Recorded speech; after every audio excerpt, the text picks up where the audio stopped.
2460. Donate, volunteer, invest, hire.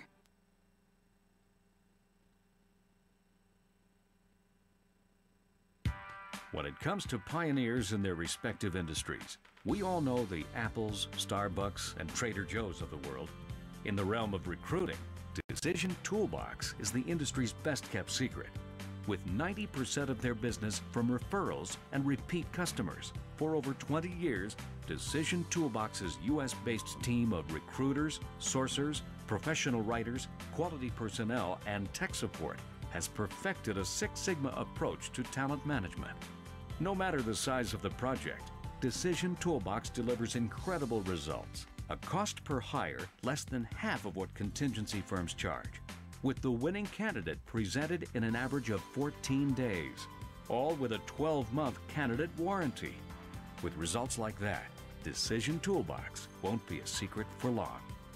Visit us at www.dtoolbox.com for more information.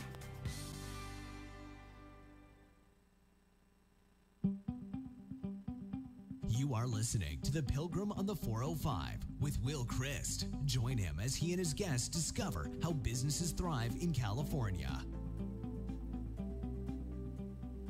Well, welcome to the Pilgrim on the 405. We have today with us as a guest who is making a very important contribution to business in Southern California. I'm going to let Bob Marsh tell you a little bit about what he does with businesses and helping to manage this tsunami of documents that we have. Bob, I thought that we were going to have a paperless office. So welcome to the Pilgrim on the 405. Tell us about yourself and how you got into this place where you're actually helping people to do what we said we would do several years ago. Good morning, Will, and thank you so much for having me. And it's a pleasure to be here, and good morning to your listeners.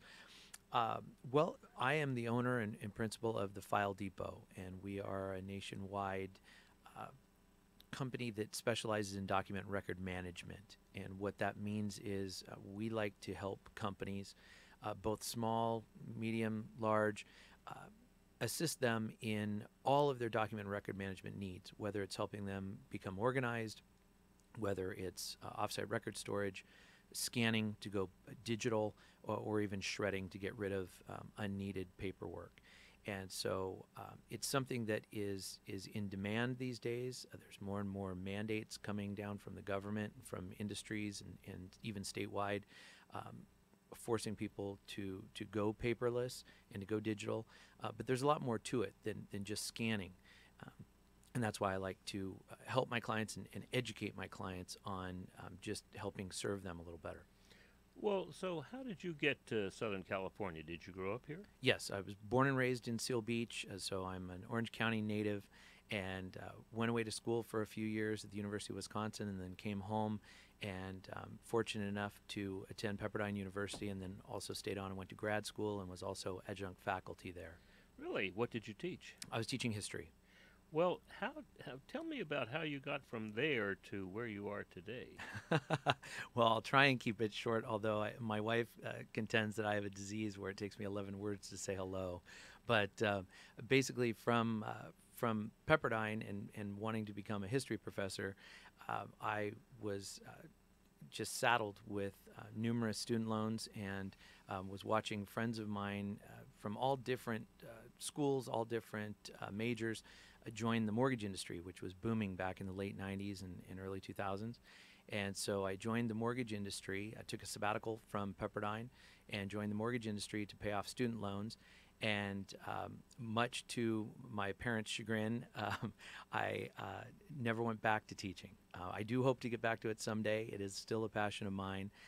But went into the mortgage industry. I found that I loved sales. I enjoyed that very, very much. Enjoyed helping the public. And through that, then went from several mortgage companies and then started my own company. Well, now, tell us a little bit about what you do, a little bit more about what you do. What problems do you solve for businesses? Yeah, so being that I was working hand in hand as a mortgage broker and the owner of a no paper mortgage in brokerage, the mortgage brokering business, right? Tons and tons. And because of that, I was working hand in hand with my compliance officer. And so I grew to find not only the importance of being in compliance, but also on top of it being organized and being up on all of the industry guidelines when it came to documents and records. And I also found that there was a real lack of customer service in that industry. So when I decided several years ago that I wanted to change and I wanted a new challenge and decided to leave the mortgage industry, when I was approached by this nationwide chain called the File Depot, it immediately grabbed my attention. I was very, very interested because I knew that there was not only a need far-reaching in every type of business to better handle their documents and records, but I also knew that there was a severe lack of customer service. And that's what really helped me become passionate about this and something that helps me get up in the morning and be excited to help people. Well, what problems does the small to medium-sized business in Southern California, what problems do we have around document management, all of this paper? The problems are numerous. Number one is a lot of people don't know how to organize their documents and records. And so it's that ongoing problem that they just hope will go away, but they never do anything about. And so many, many companies have that records room or that documents room that is in complete disarray. I oftentimes will call it a dungeon, where people will have to go and retrieve documents or files or boxes of records, and no one wants that task because they can't find anything. It's not organized, and there's no retention schedule in place. And when I say retention schedule, that's something that a lot of office managers, compliance officers aren't even aware of. And a retention schedule is something that tells the principals or the officers of the company how long to keep things for, in the way in which they should be kept, and when to get rid of them. And a lot of companies just simply don't know that a retention schedule exists. And that's one way where I can come into a company, regardless of size, and help them put a retention schedule together so they know how to keep things, how long to keep things, and help them become better organized. So it's not so much of a pain point. All right. So one was organization. Yes. Two is having this retention schedule. What other problems do we have? Offsite record storage is another offering that I have, and that is a lot of companies, especially here in Southern California, where real estate is so astronomically expensive. You find that there are a lot of businesses that are using their space in their offices to store their documents and store their records. Number one, it's not economically feasible, and number two, it's typically not safe, because it's amazing. The people that I talk to and owners or office managers typically, where we'll get discussing who has access to those vital documents and records, and they don't realize until they start walking through it that it's not just their employees, but you have other salespeople coming in and out. You have cleaning crews coming in and out. You have general public coming in and out, strangers. And they, sadly, oftentimes have direct access to vital records, which they should not. So one of our offerings is offsite record storage. I have a 7,000 square foot facility in Orange County. It's the first one. I hope to have many more. But we actually store the documents and records securely, properly. Everything is barcoded, so I know where everything is at all times. And whenever they need anything, all it is a quick email or a quick phone call, and they have access to their documents. All right, so organization, retention schedule, off-site record storage. The number one platform that I offer is scanning, and that's to help companies go digital. We're finding more and more, it started with the medical industry, where the government mandates came down that they had to go digital, and we're seeing more and more of those mandates on the horizon. And so the biggest platform that I offer is that scanning and digitization. So I have a wonderful crew that does a phenomenal job. Their attention to detail is just extraordinary. And what we can do to make it easy on the businesses is we'll go to their location, whether it be at their office, an off-site location, what have you. We'll pick up the records, take them back to our facility. They're scanned in Garden Grove. at my facility, so in Orange County. And that's very, very critical because there are some companies out there that offer scanning services. However, to try and save a buck, they will send those records either out of state or even worse, out of the country. And in doing so, you lose custody of your records. So I do like to stress that all of my clients, all of their records are maintained right here in Orange County. Well, so talk to me about some of the companies that you've worked with to help them solve some of these problems. Sure. An example of our offsite record storage, that would be Goodwill. We're a partner with Goodwill. They have been a terrific, terrific partner of ours, and we help them with their offsite record storage. Even though they have enormous facilities, they were finding that not only were the boxes piling up, but then on top of it, they also recognized the security issues and that a lot of people had access to vital documents and records, and they wanted to do something about that. And so they're one of our clients for the offsite record storage. For scanning, I'm very proud to say that we work with American Metal Bearing. This is a company that's right here in Orange County. They've been around since 1924, and they do all of the bearings for our U.S. naval fleet. And they decided several years ago that they wanted to become digital. A lot of their plans, a lot of their engineering blueprints were falling apart simply because of time. And these are critical documents that they need forever. They're held, there's no end date with this because the U.S. Navy uses them for the current and future technology of what they're building. And so they decided that it was smart to go digital. And so we've been working with them on a 2-year project. Well, we've been working for 2 years. We have another 2 years left, a minimum, of this project to help them go digital. And they have loved it. Just as an example, it was the first time in their history since 1924 that they were able to bring all of their digital records to their shows and conventions, and not only be able to show them to their current clients, but to potential clients.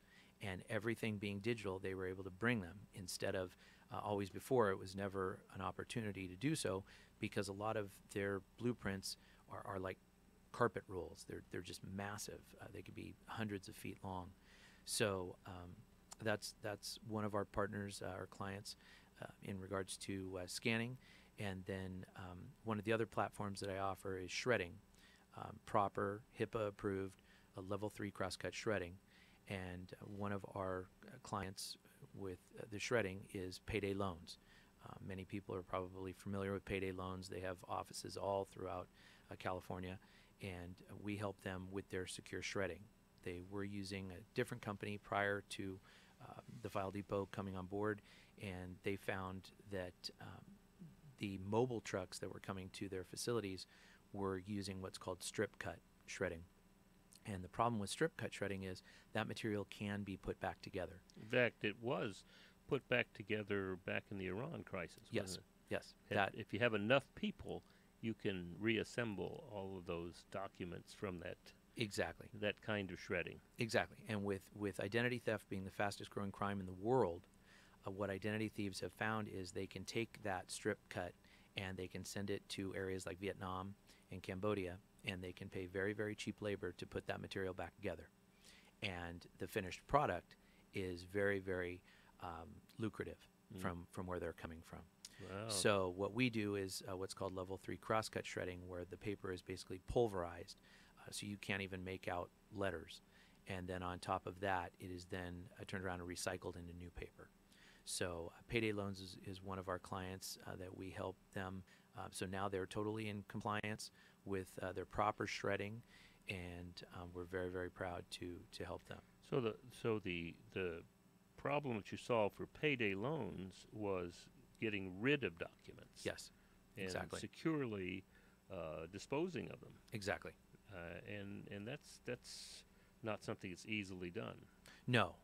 As I'm sure many of your listeners have tried before with those small little desktop shredders, they typically jam, the motors burn out very, very quickly, and it's a frustrating, time-consuming type of endeavor, where the nice thing is that we have the machinery at our facility where everything is done properly, and it gives people the peace of mind to know that everything is done beyond the letter of the law. And then on top of that, they also receive a certificate of destruction so that they have that for the records. That way, if they're ever audited or subpoenaed, they can show that everything was properly destroyed. Well, let's go back to the American metal bearing. Yes. What when we talk about digitization, very often I think of saving space. Right. What I hear here is that because of digitization, they were able to go to trade shows and it improved their sales. Exactly. So originally, this whole topic came up because they wanted to get their old engineering plans digitized so that they didn't have to worry about them completely disintegrating, which was what was happening. But as the project moved along and grew, they realized that there were so many other benefits. The ease of sharing information was huge for them, being that they can be dealing with naval people or I should say naval servicemen or women, along with even clients and customers and things like that can be halfway around the globe. And so the ease of sharing that information, because it was digital, was huge for them. So that was a big factor that they never even thought about initially. And then the other one that came up recently was they were so thrilled to be able to, like I said, go to these conventions, go to these trade shows, speak with potential clients, and be able to show them the proof that how the technology has grown and the evolution of these bearings. And really, you can see it in the evolution of our naval fleet. So to be able to show that firsthand, just from a laptop or an iPad, something like that, was a huge benefit to them that they didn't even recognize up front. So that's another advantage to digitization is while in the process of digitizing, there are going to be a lot of ancillary, not even thought of uses Yes. for these files. Absolutely. Freeing up usable space is one at the actual office location, but then on top of it, there are so many other benefits to it. Like I said, the ease of sharing the information, security is important. On top of that, you also see that it's environmentally friendly. You're not just going through reams and reams and reams of paper anymore. Also, on top of that, being digital, you're not going to have to worry about so many compliance issues. So there's just quite a few benefits to this. Now, you were once telling me about a dental office where you were working. Yes. So tell us that story. Yeah, so it's a client of mine, but I had been a patient of this dentist here in Orange County for years. Very, very bright man. He's run his practice effectively for, since the early 80s. And I had been after him to try and obtain his business. And he was never comfortable with it. And we finally had a discussion where he said, well, I know better than to store all of my patient records at my home, like so many of my colleagues do. And I said, well, you're smart there. And he said, well, I also know that I shouldn't be storing them in just a typical offsite, storage area, because a lot of times they're not properly secure. And I said, I agree with you there. And he said, so I like to keep everything right here in my office. And he has a beautiful office in Huntington Beach, and one of his offices in the suite was filled with nearly 400 boxes of old patient records. And what I was able to introduce to him was me picking up those almost 400 boxes, taking them back to my HIPAA secure facility, storing them for him. And beyond that, it was the fact that I opened up a revenue stream for him, because he was then in turn able to put a dental hygienist in that office so that he has a revenue stream. So instead of taking up that usable space in his office in Huntington Beach, he was able to offload all of those boxes and then put a hygienist in there, which was providing him revenue rather than losing money. And once we had that discussion, the light bulb went off, and he was thrilled. He looked at me and said, Bob, why didn't I think about this years ago? And I said, well, better late than never. Well, isn't that part of what we learn is that it's not a matter of me thinking about that years ago. It's not a dentist's job Right. to recognize the value of the real estate in his additional office, Right. and then decide that, oh, I can store these off-site, or I can even have them digitized and store them in a computer probably on a hard drive. Exactly. But that's not his job. Right. He was always looking at it that he was writing the rent check every single month or paying the mortgage on the building every single month. So why not put that space to use and store his documents there?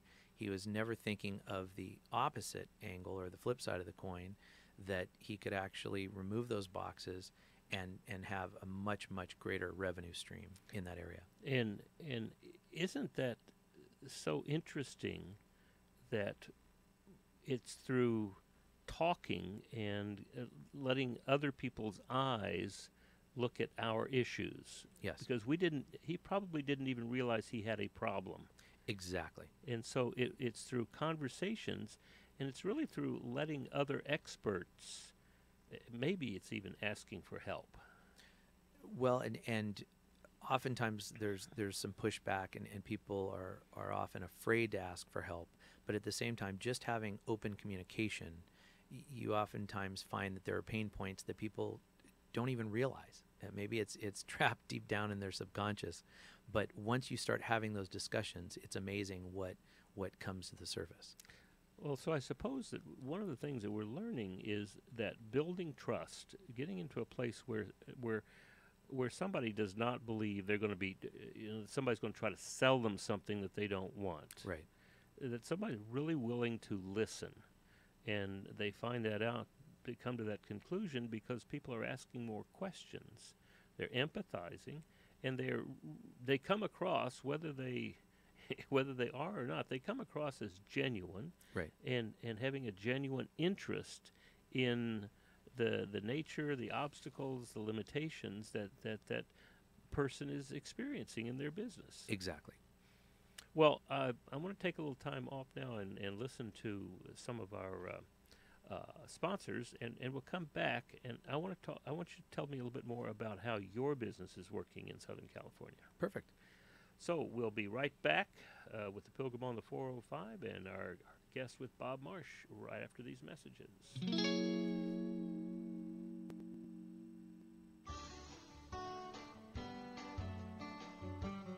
Hi, time for another tip from the Sandler Sales Institute.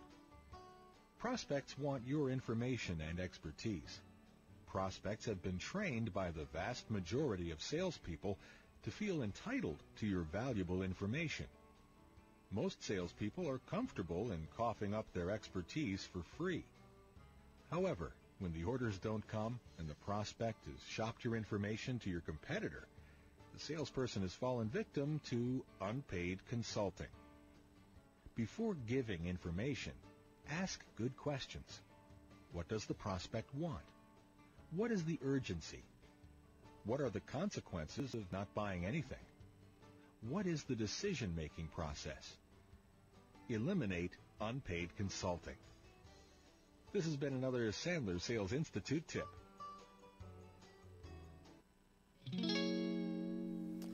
And now back to the Pilgrim on the 405 and our guest today, Bob Marsh, who is an expert in helping businesses recognize how to organize what seems to be an increasing tsunami of records and paper, and to help develop a schedule for when do we get rid of this paper, and then when we want to get rid of it, what do we do with it?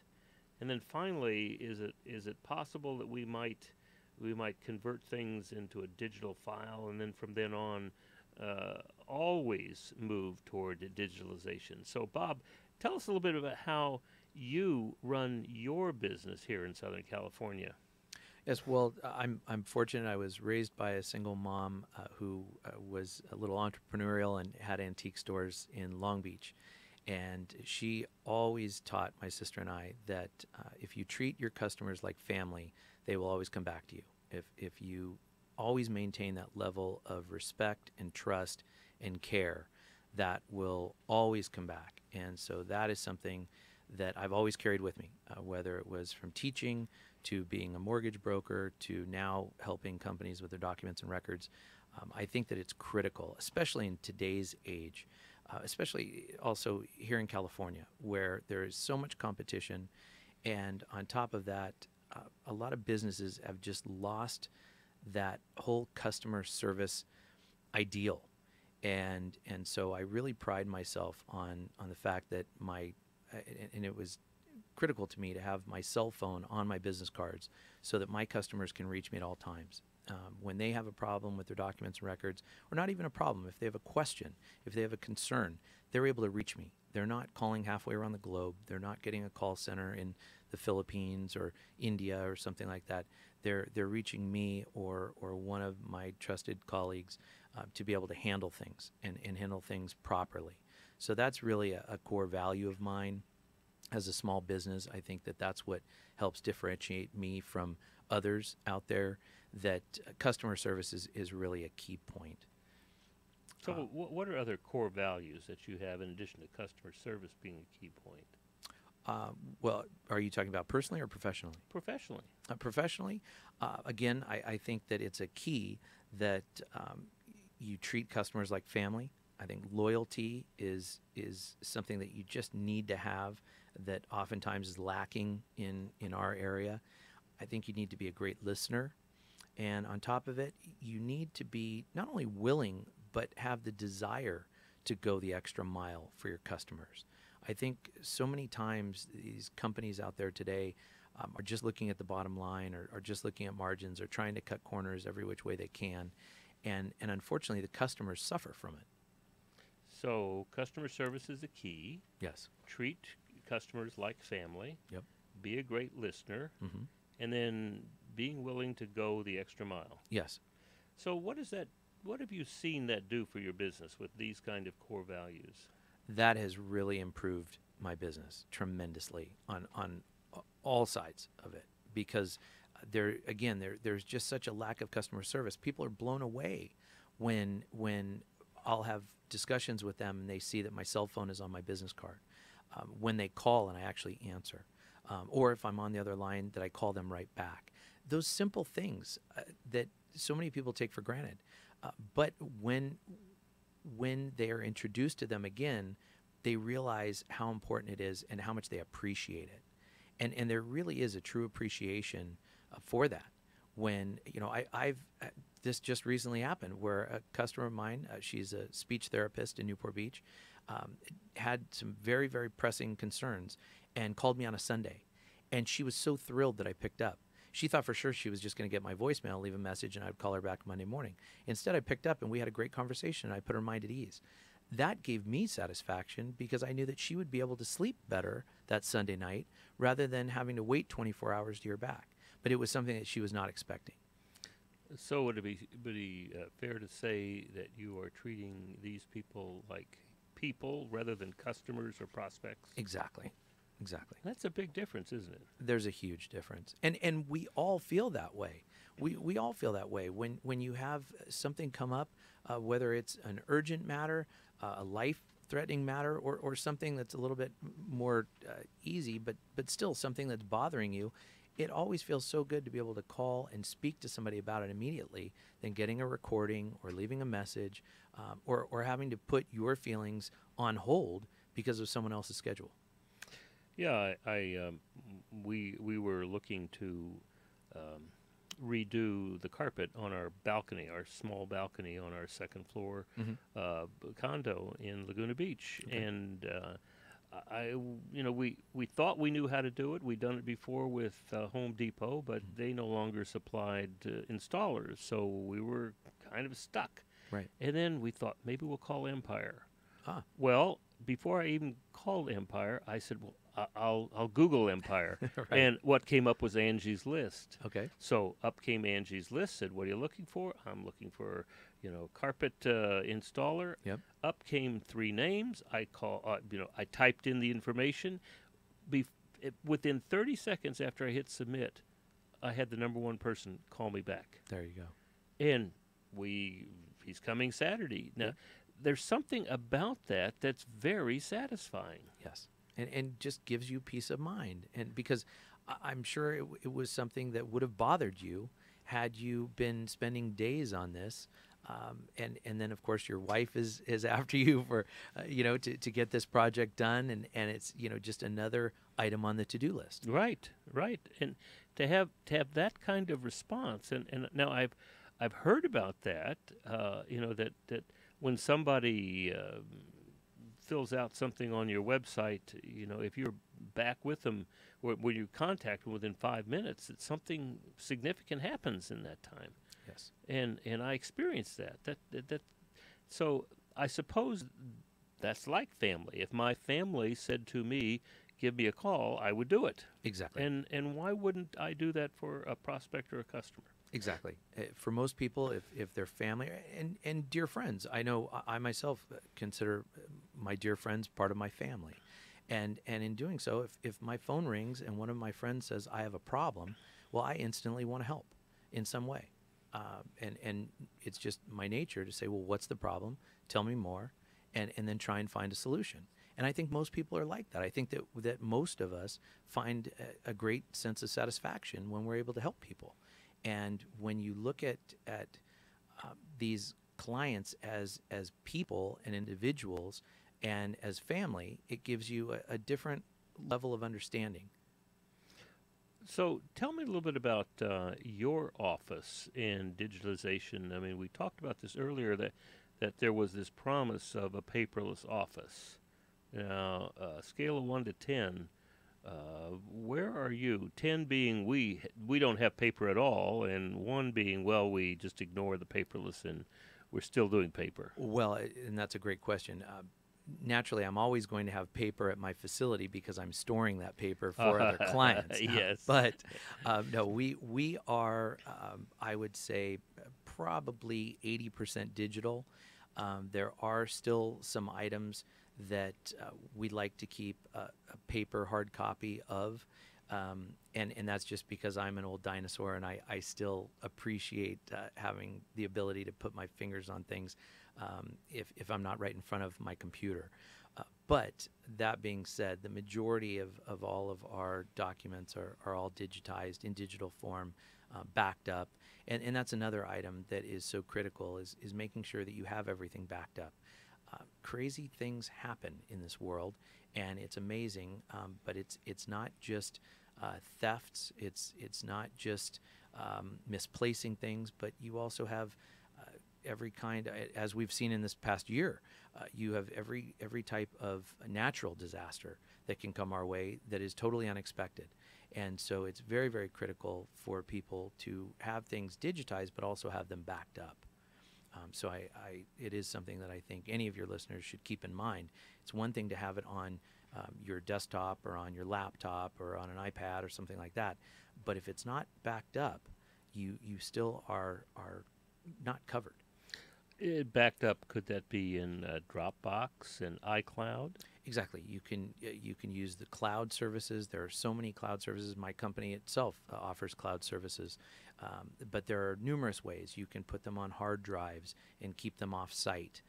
That way you have access to your material, but you have peace of mind to know that there's a backup somewhere. Their cloud services now are so wide-ranging. It's phenomenal, and they're so cheap. The prices really, really come down. So any of those type services are fantastic, and it's nothing to be scared of. The nice thing is that it could be explained very, very easily. It's cheap, so it's not going to crush anyone's budget, and on the other hand, it gives you peace of mind. Now, one of the things that I've been fascinated with in the world of digitization and storage, online storage, or storage with different media, is that the media changes. I mean, we go from records to Yes. To CDs. CD. Well, Yep. well, what about the tape in between there? Well, right, right? and we had Blu-ray discs, but prior to that, they were the large discs that were the size of the old records and things like that. But then we also had the the videotapes, right? The Right. audio tapes. Yep. And we've got boxes of audio tapes, and we could VHS and we beta. have to. We cannot let those tapes go because they have this wonderful music on it, but Right. we'll never listen to them. Well, that's what's nice. Once the information, once the data is digitized, the nice thing is that as technology evolves, as the times change, you still have it in digital form where it can be transcribed, it can be changed. But when it's just on that VHS tape or on that beta tape or on that piece of paper, that lends to more problems. And it's interesting. You mentioned with digitizing and cloud storage. One of my clients, I had been after her for months to come aboard. She's a physician, also in Orange County, and she was storing all of her records in her garage, which is completely against HIPAA compliance.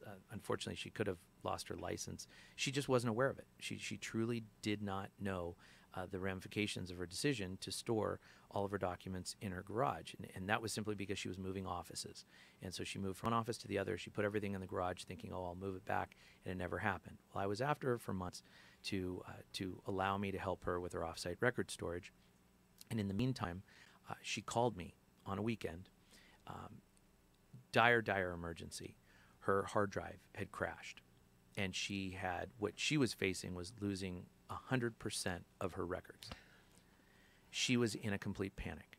Now, I had been after her to not only do the offsite record storage, but to also use my cloud services or someone else's. I told her, if you don't want to use mine, that's perfectly fine, but use someone's. Just get this backed up. Well, she was in a complete panic. Fortunately, my IT department was able to recover over 90% of her records. Now, we weren't able to recover 100%, and so that was a shame. But fortunately, the pieces that we were not able to recover were old patients that she no longer sees, and it was past the expiration date. So she was not out of compliance or out of regulation. So that really gave her peace of mind. But it was so interesting. Now, she not only do we store for her with our offsite record storage, but she's also one of our cloud clients, and it just gives her peace of mind. And it's interesting, when I visit her office, she oftentimes tells the story to her new employees, and they get such a kick out of it because they know what a stickler she is. And number one, they can never imagine her storing all of her records in her garage. And number two, they just cannot imagine the kind of panic that she experienced when her hard drive crashed. Right. Because she just didn't have a backup. She just never thought it would happen to her. I used to have that fear of either theft of my laptop or the hard drive dying. Until then, I think it was Time Machine, Apple Time Machine, which automatically backs it up all the time. And now somebody says, well, you got to be very careful because somebody might steal your laptop. Right. Well, it's just a device because it's not the content. Exactly. The content is there, and when I buy a new computer, we simply plug in the old stuff, and we don't even look at the used computer. It comes right off the cloud. Exactly. That's what I tell my clients that are scanning clients. We will come out to their facility. We'll pick everything up. We bring it back to our facility. Everything is scanned. It goes through our quality control department. Then we bring it back to them on typically 1 to 3 terabyte hard drives. And that's for several reasons. Number one, their quality control division can take a look at it, make sure it's perfectly to their specifications and their liking. But more importantly, they also not only get to plug it into their computers and dump everything so that they have it at their fingertips, but then they can take those hard drives and store them off-site for disaster recovery. Well, and you can also then take it and put it on the cloud. Exactly. Now, all right, so we got a little more time. Tell me a little bit about what are the struggles in your business that you have found in Southern California? What are the things that get in your way of thriving? The biggest struggle I find, and this really jumps from industry to industry, because for me, it doesn't matter whether I'm dealing with a potential client who is a doctor or a lawyer or an engineer or someone in finance. That's a benefit of what I do. But at the same time, what I see a common denominator is the fact that there is a lack of urgency, because hey, we're all busy. There's only so many hours in the day, And because of it, most people are completely focused on the fire that needs to be put out this instant. And so I find my biggest hurdle is that lack of urgency. When I come in, they want to be in compliance. They want to be more organized. They love the idea of being totally digital or close to digital. They even enjoy the idea of shredding the material that they don't want to hold on to anymore, and knowing that it was properly destroyed. But it's always, we'll get to it tomorrow, we'll get to it tomorrow. That is a common theme that I find that I seem to battle each and every day. The lack of urgency. Yeah. And why do you think that's there? Because compliance, organization, carrying too much of all of that paper around, the security, all of those have some very significant consequences for a business. But most people have the thought process of, it will never happen to me. They hear about companies being hacked. They hear about companies being fined or even shut down for being out of compliance, but they never think it's going to happen to them until I get that urgent call where the hard drive crashed, or they've received massive HIPAA fines or things like that. And then the sense of urgency is there, and then we act rapidly. But in terms of forward thinking, a lot of people are just in denial or just hoping that it doesn't happen to them. So they oftentimes will feel the need to deal with whatever it is they're dealing with at that moment, and put off the proper management of their documents and records. Well, when you ask them about what they're doing for compliance or slimming down of their paper, yes, organization, security, do they say, I hope it never happens to me? Yes. They don't understand that hope is not a strategy. Right. And that, I couldn't have said it better, but that really is. They're keeping their fingers crossed. And is it because they don't want to spend the money? No. I mean, your service is not that expensive, No, is it really isn't. I really never get that. As a I matter mean, of the fact. dentist actually made money off Exactly. of you, right? Exactly. Right? And again, and he's a perfect example where when I went over my model and we went over the pricing, that was never the issue. For him, it was the fact that, number one, his patients come first, and he has a booked schedule from early in the morning until 7 o'clock at night. And so it was something that he looked to his office manager and said, I want you to handle this. But when the office manager was ready to just jump immediately, he then had reservations. And it was, well, I need to think this through. Well, I need to see the benefits of this. Well, it might take up some more of my time. The dentist did, yes. The dentist was thinking that it might not be as smooth and seamless as I was predicting. And come to find out, it really was. It really was seamless. Yes. But then once he saw the revenue stream that it was going to produce, then he acted very, very quickly. And now, would it be safe to say that generally your installations or your services produce a significant reduction in cost? Yes. I mean, I'm thinking of a company that when they need to find a document, somebody has to go and do that. Exactly. And there's that's an an immediate hourly return. charge to do that. Exactly. I have a CPA firm that's a client that they were storing all of their documents in a public storage in Temecula, even though their offices are here in Orange County.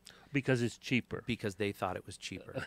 and when I mapped out for them what he was paying, what the owner was paying for his individual employees to drive out to Temecula, go through the boxes, because they were not organized, they weren't barcoded like we do, but to go through box after box after box looking for files and then drive them back to Orange County, the cost was tremendous. But he just never looked at it like that. He thought he was saving himself money by having a storage in What did he Temecula. do once he looked at the numbers? Oh, then there was no arguing about it. I think within 4 days, I had a truck out to his facility to pick up all the boxes and store them off-site for him. And now he's in the process of digitizing them. So So one of the things that businesses in Southern California can do to assist them is to at least ask you to come in and do the audit. Exactly. Just, and it's free. It really doesn't take a lot of time, but it's just a matter of having a frank conversation with where they're at and what would help them. And so it seems to me that this might be something that almost any company should be thinking about. Well, that's what I love about this industry. That's what really was a driving force when I chose document and record management, is the fact that, like I said before, it can be a doctor, a lawyer, someone in finance, an engineer, you name it. I mean, anyone in business has to keep records. I mean, you're mandated by the federal government, by the state government, by the local governments, and by your industry. So everyone has to pay attention to this. It's just a matter of how they're doing it, or if they're burying their head. Well, simply for me, when I looked at my box of income tax Yes. forms that went back 12 years and said to my CPA, how long do I need to keep these? And he said, well, you might just want to keep them forever. and then I said, well, this is a box. Do I need to store this? And in talking to you, when you took them and brought them back to me on a thumb drive, Yep. and now they're simply in Dropbox. Yep. I got that space that I can do a lot of things with now. Exactly. And you're not having to worry about going through that box that's stuck in the bottom of the closet somewhere. You don't have to worry about it being damaged, or somebody getting into it, or it being at the top of your attic or something like that. You have everything at your fingertips at all times. Recently, when the state of California said, what about your return in 2015? We don't have it here. Exactly. All I had to do was go down, and there it was. Yep. Right at your fingertips. Yes, right there. Well, Bob, this is wonderful. I wonder how we can get more people to invite you in to participate in the fruits of your labor. Well, I appreciate it. It's real easy. They can give me a call at any time. My phone number is area code 562-301-2134, or they can email me, and I try to keep it real simple. It's just Bob Marsh, that's MARSH, at thefiledepot.com. Now, what was that number again? It's 562-301-2134. Well, thank you very much, Bob, and thanks for the work that you're doing to help businesses in Southern California thrive. Because it seems to me that when we are in the position to ask for help and to find people that we can trust, then the whole world opens up to us. Well, it's been a pleasure, and I so appreciate the time, Will, and you really are doing a service for your listeners. I appreciate it. Well, thank you very much. This is another fine opportunity for businesses in Southern California to ask for help, and in doing that, to find ways of either reducing costs or increasing margin, increasing sales. This is the Pilgrim on the 405, wishing you and every business in California the ability to thrive, and we want the owners to be able to get what they want from their business. You've been listening to The Pilgrim on the 405 with Will Christ. To hear more of the programs in this podcast, go to www.willchrist.com.